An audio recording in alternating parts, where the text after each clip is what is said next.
हाय दोस्त, आप कई बार लोगों को कहते सुना होगा कि मेरे नसीब में ही नहीं है, या नसीब में होता तो ज़रूर मिल जाता, या फिर यह कहावत है कि नसीब से ज़्यादा किसी को नहीं मिलता। ज़रूर सुनी होगी। आज मैं नसीब की बात इसलिए कह रहा हूँ क्योंकि आज की कहानी नसीब का लिखा है। एक रोचक कहानी इसी विषय पर आधारित है। इस रोचक कहानी को पूरा ज़रूर पढ़िए। 15वीं सदी की यह कहानी है। किसी एक गांव में बहुत ज्ञानी पंडित रहा करता था। पंडित आजू बाजू के सारे ही गांवों में बहुत प्रख्यात था और इसी वजह से धनवान भी। पंडित का सारा परिवार ज़्यादा बड़ा नहीं था। पंडित अपनी पत्नी के साथ अपने बहुत बड़े घर में अकेला रहता था क्योंकि पंडित का कोई बेटा था नहीं और एक बेटी थी जिसका विवाह पास के गांव वाले एक श्रीमंत लड़के से हो चुका था। पंडित ने शादी से पहले अपने होने वाले दामाद की अच्छे से जांच पड़ताल की थी और अपनी बेटी का भविष्य भी ठीक से पढ़ा था। तब जाकर उसने बेटी की शादी की थी। लेकिन चंद सालों में ही पंडित का दामाद बुरी आदतों के चंगुल में फंस गया। जुआ और शराब की बुरी लत ने उन्हें सड़क पर लाकर रख दिया था। अपने बेटी की ऐसी दुर्दशा देखकर पंडित की पत्नी काफ़ी दुखी होती थी और अक्सर पंडित को कहा करती थी, तुम जाकर उनकी मदद कर आओ। पंडित हमेशा अपनी बीवी को यह कहकर उनकी मदद करने के लिए मना कर देता था कि अभी कुछ समय तक उनका बुरा वक्त चलना है। हम चाहे कितनी ही कोशिश कर ले, जो उनके नसीब में नहीं वह उन्हें नहीं मिल पाएगा। पंडित की ऐसी बातों से उनकी पत्नी काफ़ी दुखी हो जाया करती थी और मन ही मन सोचती थी कि कैसा स्वार्थी पिता है, अपनी बेटी को इतने कष्टों में देखकर भी उसकी मदद करने के लिए मना करता है। आखिर भगवान ने जो इतना सारा ध्यान दिया उसका क्या करेंगे। हमें कोई और औलाद भी तो नहीं ले देकर यही बेटी है और उसके लिए भी कुछ नहीं करेंगे तो किसके लिए करेंगे। पंडित ऐसा नहीं सोचता था। ऐसा नहीं है कि पंडित अपनी पुत्री से प्रेम नहीं करता था, लेकिन उसने अपनी पुत्री की कुंडली इतने अच्छे से पढ़ी थी और वह यह पहले से ही जानता था कि वह चाहे किसी भी लड़के से शादी करती, लेकिन उसके जीवन में यह समय आने वाला ही था और बिना इसे भुगते उसको छुटकारा नहीं मिलने वाला था। एक दिन खाने पीने के लिए भी मोहताज हो चुके पंडित के बेटी और दामाद उसके घर पर आए।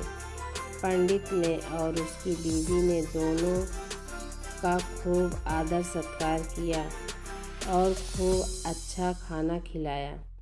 बेटी और दामाद की पंडित से सहायता मांगने की हिम्मत ना हुई, इसलिए वह बिना बोले ही वापस अपने घर को लौट गए। लेकिन माँ तो माँ होती है। पंडिताइन से रहा नहीं गया और बिना पंडित की इजाज़त से उसने चोरी छुपे बूंदी के लड्डू बनाकर उसमें सोने के सिक्के रख कर दिए और बेटी और दामाद को दे दिए। ताकि बेटी और दामाद की कुछ आर्थिक सहायता हो सके।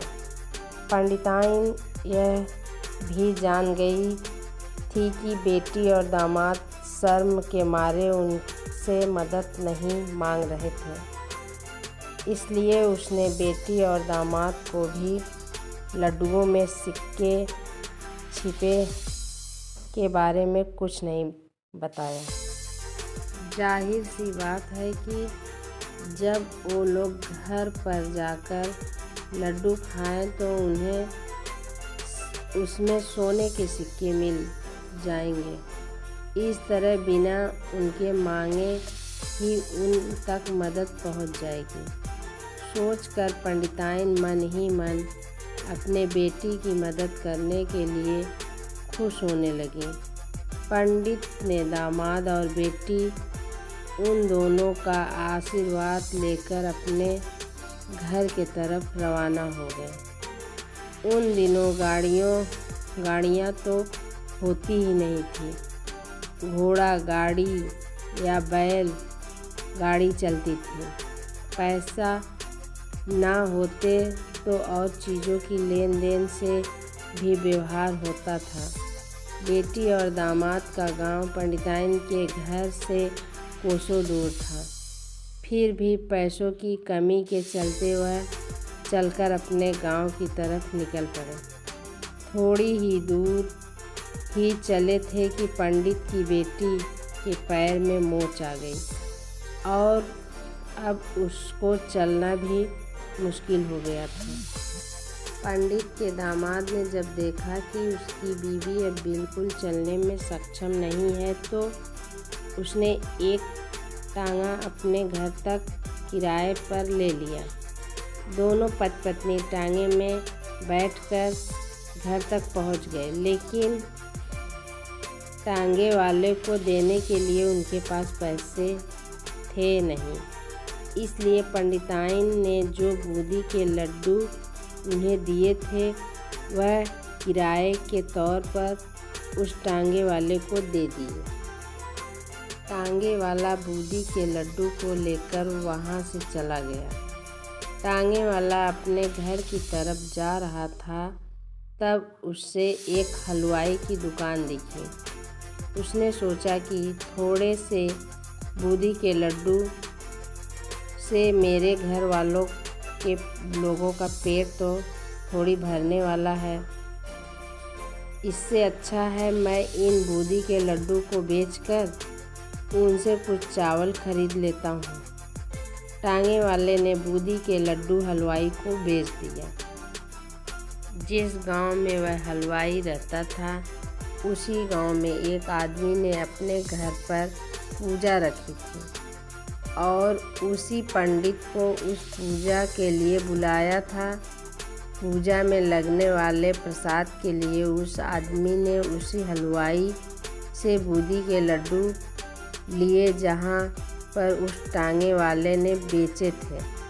हलवाई ने भी उस आदमी को टांगे वाले से खरीदे हुए लड्डू ही पहले दिए ताकि वह खराब ना हो जाए, क्योंकि वह नहीं जानता था यह लड्डू कब बने हैं। पूजा खत्म होने पर दक्षिणा और बूंदी के लड्डू लेकर जब पंडित अपने घर आया और खाना खाने बैठा तो प्रसाद में लाई बूंदी के लड्डू खाते वक्त लड्डू से सोने का सिक्का निकला। इस घटना को देखकर पंडिताइन की आँखों से आंसू बहने लगे।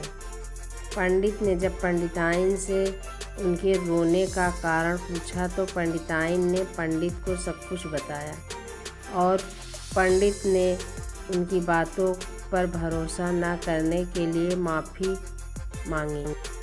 पंडित ने पंडिताइन के आंसू पोंछते और कहा कि तुम्हारी तरफ मैं भी हमारी बेटी को बहुत प्रेम करता हूँ, लेकिन अगर हम उसकी अब मदद करते हैं तो दामाद हमसे हमेशा ऐसे ही मदद की अपेक्षा रखेगा और अपनी बुरी आदतों को कभी नहीं छोड़ेगा। पंडिताइन भी अब पंडित की बातों से सहमत हो गई। 2-3 महीने बीत गए।